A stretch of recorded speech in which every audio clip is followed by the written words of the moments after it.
Rachel Musk. Thank you. Number one, Mr. Speaker. Prime Minister. Thank you, Mr. Speaker. Tomorrow I will open the Global Vaccine Summit. The UK-hosted virtual event will bring together more than 50 countries as well as leaders of private sector organisations and civil society to raise at least $7.4 billion for Gavi, the Vaccine Alliance. And tomorrow's Global Vaccine Summit should be the moment when the world comes together to unite humanity in the fight against disease. Mr. Speaker, this morning I had meetings with ministerial colleagues and others. In addition to my duties in this House, I shall have further such meetings later today. Rachel Musk. As the Prime Minister obfuscates over his adviser, the real scandal of the coronavirus pandemic has been exposed in the Public Health England report published yesterday. Inequality and poverty. If you are black or Asian, if you are poor, if you have a low-skilled job, the mortality risk is up to double that of the rest of the population, the poorest having the greatest exposure, risk and fate. And now the government is seriously increasing that exposure and risk with its easement announcements. Why won't the Prime Minister publish a full health and economic risk assessment for public scrutiny to protect us all from this deadly virus? Prime Minister. Well, I thank the Honourable Lady for her question. And this government commissioned the review from Public Health England, and we take its findings very seriously because there obviously are inequalities in the way that the virus impacts on different people, different communities in our country. And my right honourable friend, the Minister for Equalities, the member for Saffron Waldron, will be looking at what next practical steps we need to do to protect all our country from coronavirus. Scott Benson. Thank you, Mr. Speaker.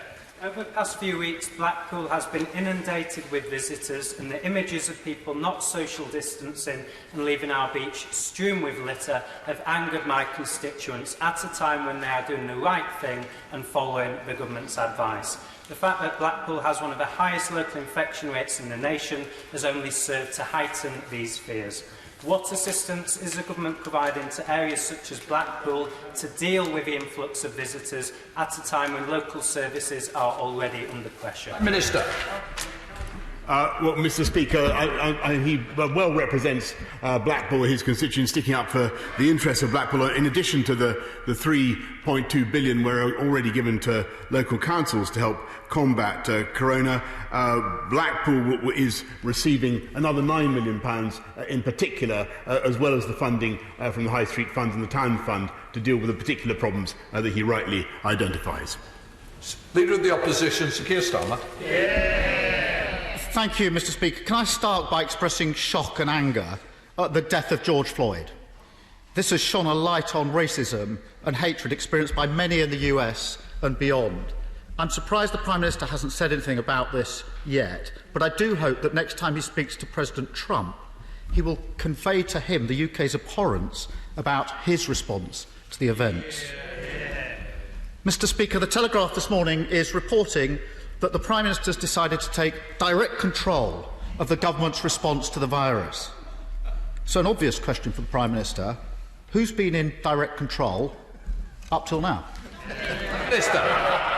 Well, Mr. Speaker, let me begin by associating myself absolutely with what the right honourable gentleman had to say about the death of George Floyd. And I think what happened in the United States was appalling. It was inexcusable. We all saw it on our screens. And I perfectly understand people's right to protest what took place, though obviously I also believe that protests should take place in a lawful and reasonable way. On his more polemical point, let me just say that this government is, I take full responsibility for everything this government has been doing in tackling coronavirus, and I'm very proud of our record. And if you look at what we have achieved so far, it is very considerable. We have protected the NHS. We have driven down the death rate. We are now seeing far fewer hospital admissions, and I believe that the public understand that with good British common sense we will continue to defeat this virus and take this country forward. And what I think the country would like to hear from him is more signs of cooperation in that endeavour. Mr. Speaker, he asked for a sign of cooperation, a fair challenge. I wrote to him, as he knows, in confidence 2 weeks ago, to ask if I could help build the consensus for getting children back into our schools. I did it confidentially and privately because I didn't want to make a lot of it. He hasn't replied.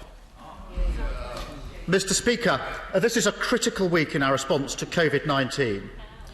Whereas lockdown and stay at home were relatively easy messages, easing restrictions involves very difficult judgment calls. So this is the week of all weeks where public trust and confidence in the government needed to be at its highest.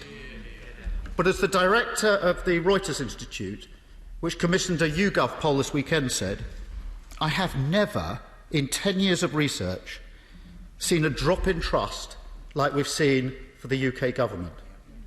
How worried is the Prime Minister about this loss of trust? Prime Minister. I'm surprised he should take that tone, Mr. Speaker, since I took the trouble to ring him up, and we had a long conversation in which I briefed the right honourable gentleman about all the steps that we were taking. He didn't offer any dissent at that stage, I may say, Mr. Speaker. He thoroughly endorsed our approach, and I believe that he should continue to endorse it today. I think that he's on better ground and firmer ground when he stands with the overwhelming majority of the British people who understand the very, very difficult circumstances that we are in and who want clarity across the political spectrum, but who believe that we can move forward, provided we continue to observe the basic rules on social distancing, on washing our hands, and on making sure that when we have symptoms, we take a test and we isolate. And I think everybody understands that. That's why the incidence of this disease is coming down. And I think his attempts to distract the public from that have not been successful, because they continue to pay attention to our guidance. Mr. Speaker, the Prime Minister challenges me on the offer I made to him. This was a confidential letter. I think the best thing I can do is put it in the public domain, and the public can decide for themselves how constructive we're being. Mr. Speaker, 2 weeks ago today at the dispatch box, the Prime Minister promised that we will have a test, track and trace operation that will be world-beating. And yes, it will be in place by the 1st of June. But it isn't. And a critical element, the ability of local authorities to respond to local spikes, is missing. As one council leader put it to us, we're weeks away from having this fully up and running. We simply weren't given enough warning. The Prime Minister mutters it's not true. Dido Harding, the Prime Minister's own chair of the track and trace system, has said that this element will not be ready until the end of June. The Prime Minister must have been briefed on this problem before he made that promise 2 weeks ago. So why did he make that promise? Prime Minister. Mr. Speaker, I'm afraid he's casting aspersions on the efforts of tens of thousands of people who have set up a test, track and trace system in this country from a standing start. We now have 40,000 people engaged in this. Every person, thousands of people are being tested, as he knows, every day. Every person who tests positive in this country in the track and trace system is contacted. Then thousands of their contacts are themselves contacted, people they've been in contact with. And I can tell the House, at the moment, as a result of our test, track and trace system, which was up and running on the 1st of June, as I said, Mr. Speaker, contrary to what he said, which was up and running, as a result of their efforts, thousands of people are now following our guidance, following the law, and self-isolating to stop the spread of the disease. Mr. Speaker, I welcome that news from the Prime Minister. He didn't put a number on those that have been traced. But as he knows, the number of people testing positive for COVID-19 every day is only a fraction of those actually infected every day. According to the ONS, the number actually infected every day is between 7,000 and 9,000. Assuming up to 5 contacts need to be traced for every infected person, the system probably needs to reach 45,000 people a day. So there's a long way to go. And I'm sure if it is 45,000 a day, the Prime Minister will confirm that in just a minute. But the problem when the Prime Minister used statistics is that the Statistics Authority have had concerns on more than one occasion. Yesterday, in a strongly worded letter to the Health Secretary, the chair of the UK Statistics Authority said that the statistics still fall well short of expectations. He went on to say, "It is not surprising that, given their inadequacy, data on testing are so widely criticised and so often mistrusted." Can the Prime Minister see how damaging this is to public trust and confidence in his government?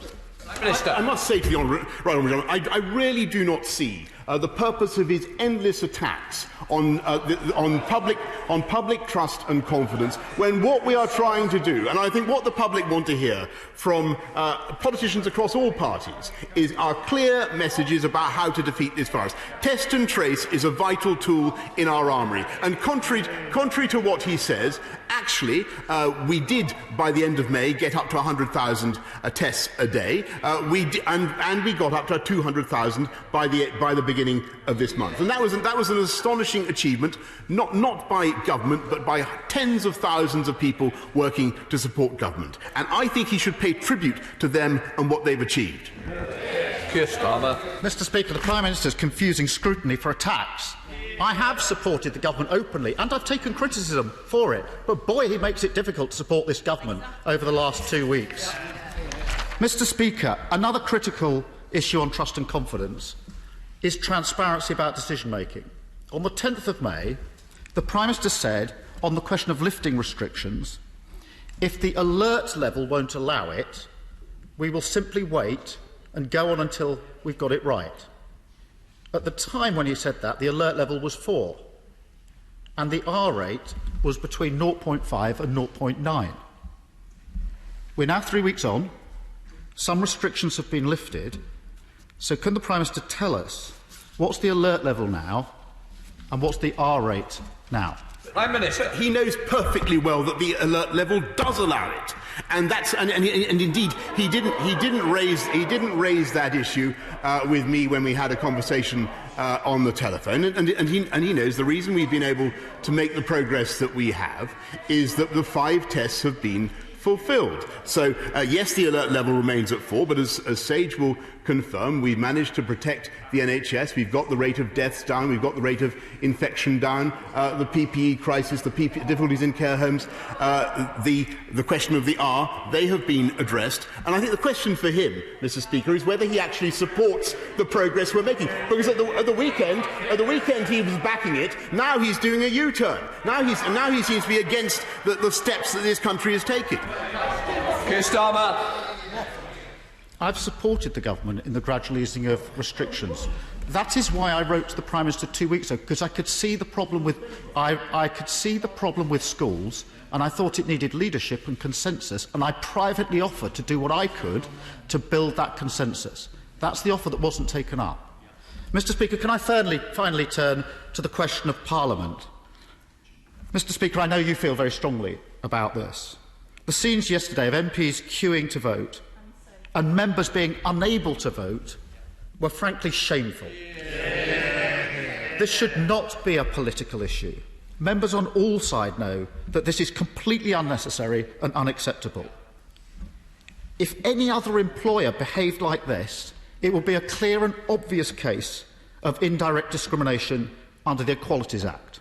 A clear and obvious case. So can I urge the Prime Minister to stop this and to continue to allow online voting and the hybrid Parliament to resume? Prime Minister. Mr. Speaker, I do think that the Right Honourable Gentleman needs to consider what is really going on throughout the country, where ordinary people are getting used to queuing for long periods of time to do their shopping or whatever it happens to be. I must say, I do not think it unreasonable that we should ask parliamentarians to come back to this place and do their job for the people of this country. And I know it's difficult. I know it's different. I apologise. I apologise to colleagues for the inconvenience, and I apologise to all those who have particular difficulties because they are shielded or because they are elderly. And it's vital that they should. And the change we're making today is that they should be able to vote by proxy. They should be able to vote by proxy. But I have to say, Mr. Speaker, when the people of this country look at what we are doing, asking schools, he now says he supports schools to go back. I mean, our policy is test, trace and isolate.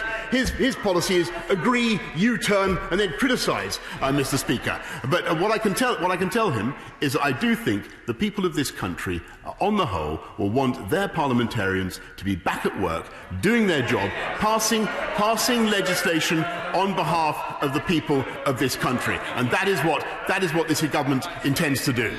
Jeremy Hunt. Thank you, Mr. Speaker. Can I congratulate the Prime Minister on hitting the 200,000 daily capacity target for testing, which puts us at the top of the European League table for testing. The Prime Minister rightly said he wanted a 24-hour turnaround for testing. Could he tell us how many of the tests are currently being turned around within 24 hours and whether he'd be willing to publish on a regular basis that number? Yes. Prime Minister. Can I congratulate my right honourable friend on the kind of detailed forensic question that we could have had earlier on. But the answer is that we already do 90% of tests turn around within 48 hours. Of the tests conducted at the 199 testing centres and as well as the mobile test centres, they're all done within 24 hours. And I can undertake to him now to get all tests turned around in 24 hours by the end of June, except for difficulties with postal tests or insuperable problems like that. Leader of the SNP, Ian Blackford. Thank you, Mr. Speaker. Watching events unfold across America in recent days and the actions and rhetoric from the American President have been distressing and deeply worrying.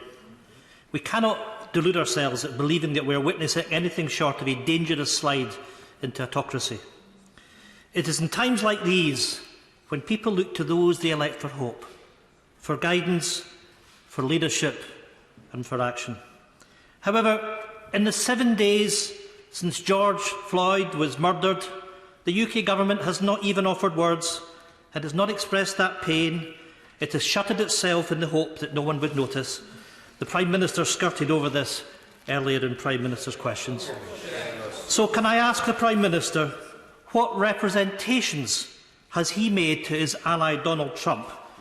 And at the very least, Prime Minister, say it now, Black Lives Matter.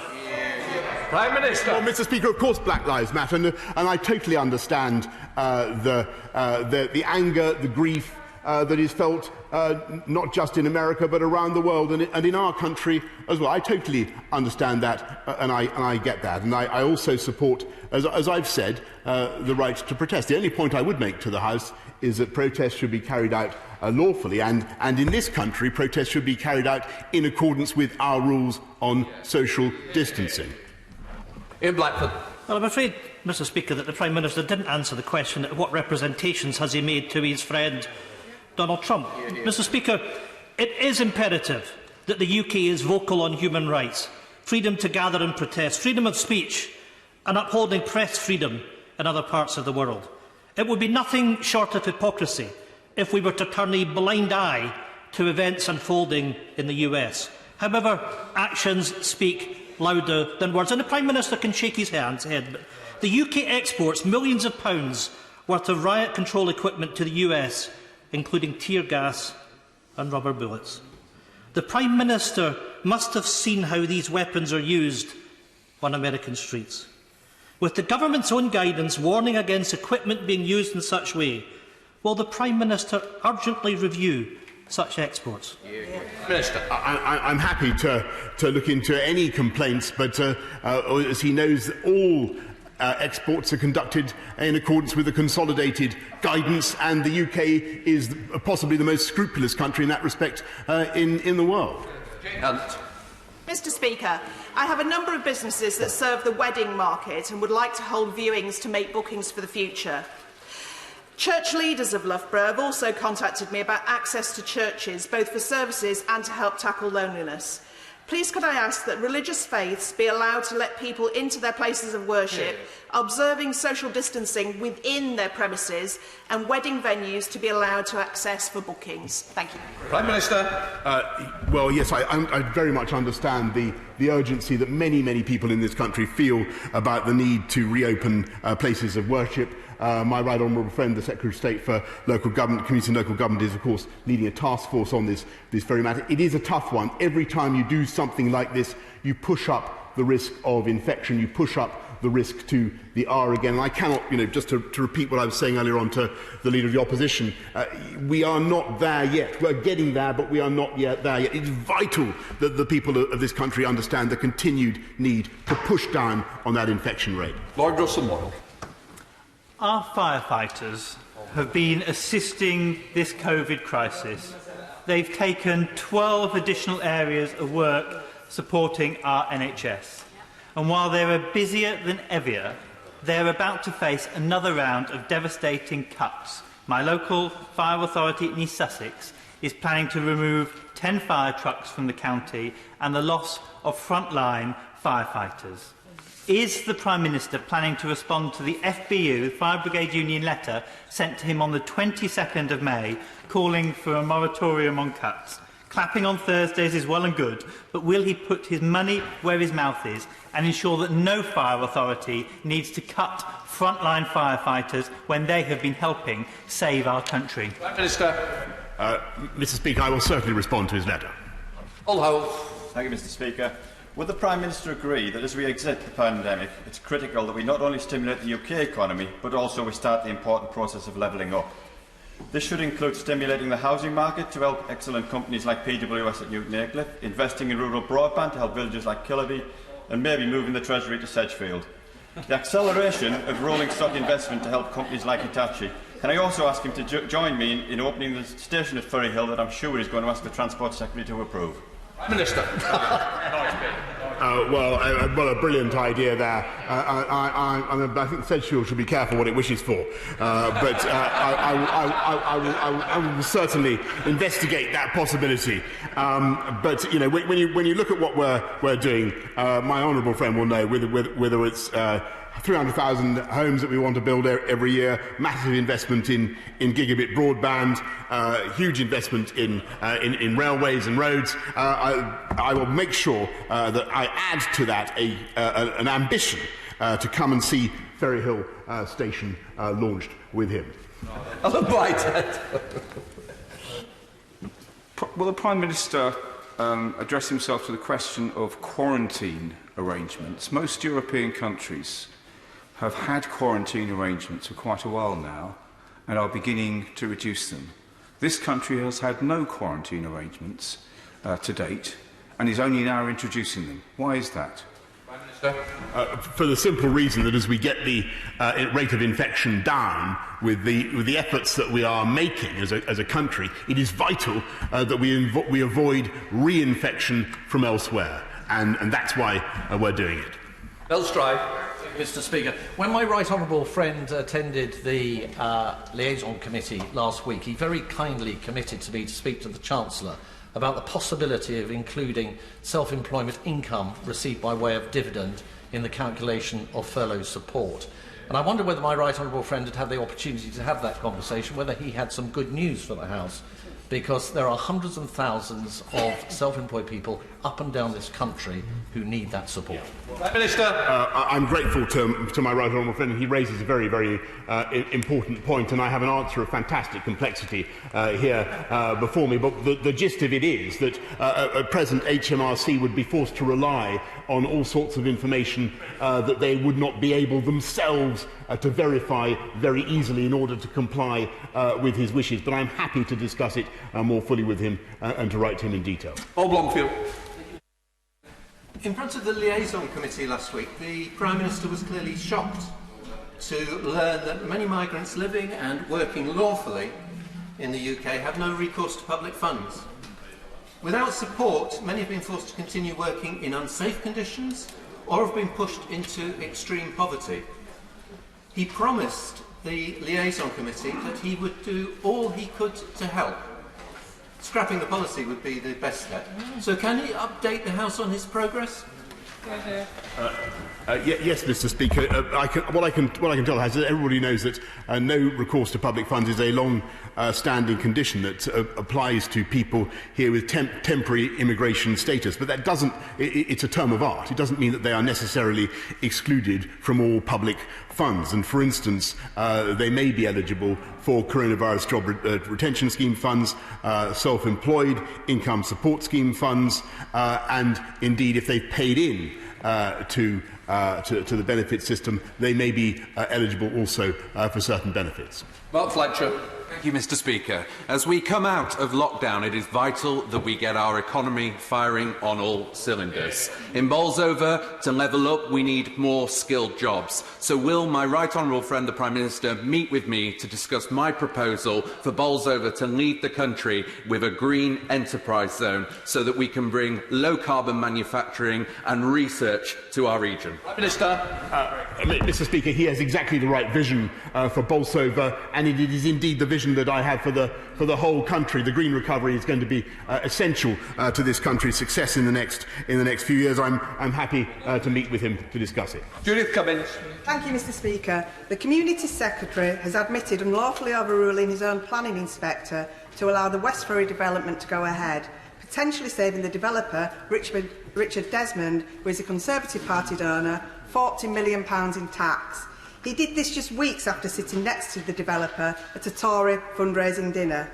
Given that this was the same scheme that the Prime Minister tried to push through when he was Mayor of London, that reappeared after he entered Downing Street, will he now tell the House what conversations he has had with the Secretary of State about the scheme, and will he publish all relevant correspondence between Number 10 and the departments? Minister. Mr. Speaker, I'm happy to tell the honourable lady that I've had no conversations on that matter whatever, nor any exchanges of any kind. Laura Trott. Thank you, Mr. Speaker. The lockdown has seen a rise in antisocial behaviour in my area, including at Lullingstone Castle, where a man sadly died last Thursday evening. My sincere condolences are with his family and friends at this time. This incident shows the need for more visible police in Sevenoaks. Can the Prime Minister confirm that the 147 new police officers promised to Kent will not be delayed, and they will be focused on front-line policing to tackle antisocial behaviour? Prime Minister, will that be... Yes, indeed, Mr. Speaker, and that's why this government is going to get on with its agenda of uniting and levelling up, the 20,000 more police officers. In fact, we've recruited thousands already, and I'm pleased to say that the 147 that she identifies coming to Kent, if they haven't actually already got there, I think they've already got there, but if they haven't got there, they're getting there very shortly. Maria Regal. Thank you, Mr. Speaker. In view of the Health Secretary admitting yesterday that COVID outbreaks are worse in deprived areas and that our great cities have been hardest hit, and the PM's just said he takes these inequalities very seriously earlier in the session, can he now promise me that Liverpool City Council and Knowsley Borough Council will get the full cost of their COVID spend reimbursed, as they were told they would, instead of only half of it, which is what they've been allocated? I raised it with him on the 11th of May, and he promised he'd look into it. I have written to him, but I haven't had a reply. Minister. She has raised it before. I pointed out that we've given an extra £3.2 billion to local government, another £600 million to help them deal with the particular costs of care homes, but I'm happy to write back to her about the particular needs of Liverpool and Knowsley Council. Bob Butler. Thank you, Mr. Speaker. Buckinghamshire Council has been able to help thousands of local businesses thanks to the £91 million grant from the Business Department. But despite the very best efforts of its staff, £13 million remains unclaimed. I and the Council would like all of that money to be able to be given to small businesses that need it to survive, but at the minute that's not allowed. Will my right honourable friend seek to persuade his Cabinet colleagues that this would be a win-win? More help for businesses in need without costing the government a penny more than has already been allocated. We are certainly talking to all councils. I'm grateful to him, and he represents his businesses well in Aylesbury. We're talking to all councils about how they can properly utilise the allocations that they have. Ben Bradshaw. The Public Health Minister told me in an email on May the 22nd that the justification for a 14-day quarantine is, and I quote, where local COVID incidence and prevalence is much lower relative to international incidence and prevalence. It's not, is it? So why is he inflicting, from Monday, a blanket quarantine with no basis in science that will devastate our travel industry and rob British families of their foreign holidays? I'm surprised to hear that criticism from the Labour benches. I thought that the opposition was in favour of looking at the quarantine policy, but the simple reason is to protect, the answer is to protect the British people from the re-importing of that disease once we have driven infection rates down. Thank you, Mr. Speaker. Aviation was one of the first sectors to take an immediate negative impact from the coronavirus pandemic and will probably be one of the slowest to recover. Will my right honourable friend consider an extension to the furlough for air industry employees through the low season and into 2021? Prime Minister. Mr. Speaker, I'm not going to make a commitment, alas, to extend the coronavirus job retention scheme now, but we will certainly, but he represents the aviation sector, which has been very, very hard hit, and we will look at all the ways we can to support it throughout the crisis. Flora Anderson. Thank you, Mr. Speaker. I hope that the Prime Minister will join me in standing together not only at grief at the killing of George Floyd, but also determination that we will work together against racism, both in the US and here in the UK. In Putney, black teachers have told me they're scared of going back to school because of the higher rates of death. And also today's figures from the Metropolitan Police show that more than a quarter of lockdown fines have been for black people, although they are an eighth of our London population. Will the Prime Minister condemn the actions of the American police? Will he freeze the sales of tear gas and rubber bullets? Will he review the lockdown fines? And will he act on the report into COVID deaths so that there aren't more black people dying than white? Sorry, we're not going to get other people in. We've got to be fair to each other. Prime Minister. Okay, well, she raises a very important series of points. I certainly condemn the killing of George Floyd, and we will certainly make sure that everything that we export to any country around the world is in accordance with the consolidated guidance on human rights. Laura Farris. This government has taken the lead on tackling domestic abuse, but there is an ugly dimension that remains unresolved, where men who kill their partners in appalling acts of sexual violence establish in court that she asked for it and avoid a murder conviction. Does my right honourable friend agree that the time is now to end the rough sex defence? Prime Minister. She raises, I thank my honourable friend, she raises an incredibly important point, and we are committed to ensuring that the law is made clear on this point, and that defence is inexcusable. Tim Farrell. Mr. Speaker, the virus effectively turned summer into winter for Cumbrian tourism. Ending government funding in October, though, will mean 3 winters in a row, causing severe hardship on top of the already 312% increase we've had in unemployment locally. So will the Prime Minister provide a support package for tourism and hospitality in the lakes, the dales and elsewhere to see them through to the spring of 2021? Minister.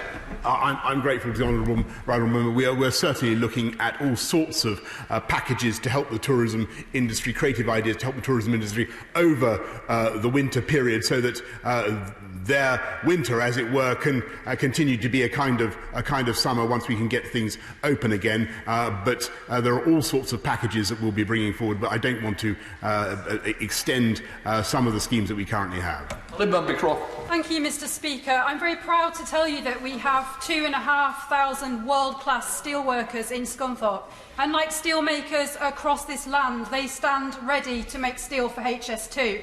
My right honourable friend, the Prime Minister, has said in this House that he wants to see that happen. Can he reassure me that he will press for HS2 to sign the UK Steel Charter and that steel for HS2 will be made in Britain? Prime Minister.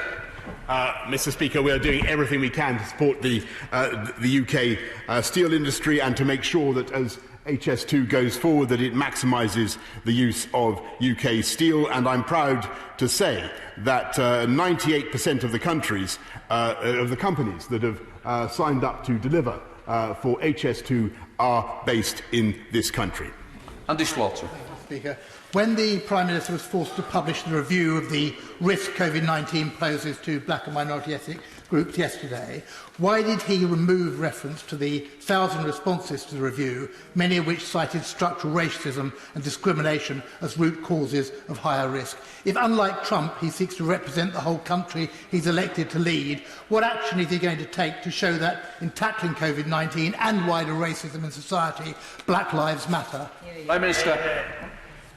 Mr. Speaker, I think the honourable gentleman may have missed some of the earlier answers I've given, but he's wrong when he says that this government was somehow forced to publish a review. This government commissioned the review because we take it incredibly seriously. It's our review. And yes, I do think it intolerable that COVID falls in such a discriminatory way on different groups and different communities in our country. And that's why we are going to ensure that our Minister for Equalities takes up that report and sees what practical steps we need to take to protect those minorities. Theresa May. Thank you, Mr. Speaker. My right honourable friend has rightly been focusing on keeping people safe, but that task goes beyond COVID-19. So can my right honourable friend give me the reassurance that as from the 1st of January 2021, the UK will have access to the quantity and quality of data it currently has through PRUM, passenger name records, ECRIS and SIS2, none of which, I believe, should require the ECJ jurisdiction in the UK? Prime Minister.